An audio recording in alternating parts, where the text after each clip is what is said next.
Doktorice, je li Italija učinila u ovome trenutku, dakle proglašavanjem cijelog područja države karantenom, jedinu ispravnu i logičnu stvar? Je li se moglo drukčije?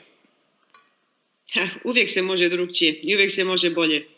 Ali ne bi bilo ni korektno to reći nakon ova 3 tjedna što smo doživjeli, proživjeli ovo novo iskustvo. Da li je napravila korektnu stvar? Je. Da li je ta stvar korektna mogla biti napravljena prije? Sigurno da je.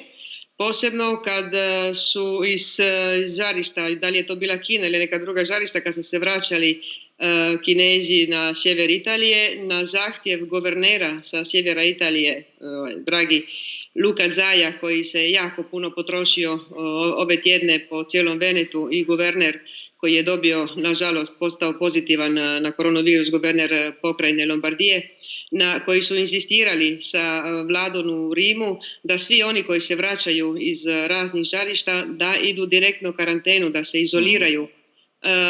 Zbog politically correct razloga, ne znam čega, nije se htjelo da se na neki način to interpretira kao neka vrsta racizma, diskriminacije i tako dalje.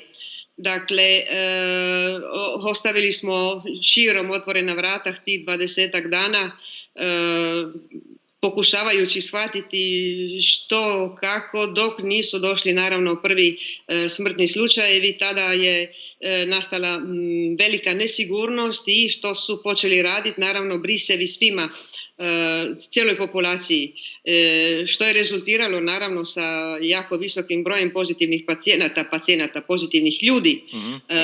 Problem je što svih tih veliki dio, dobri 70% su oni koji su pozitivni su asimptomatični i to je jedan dodatni problem cijeloj ovoj priči.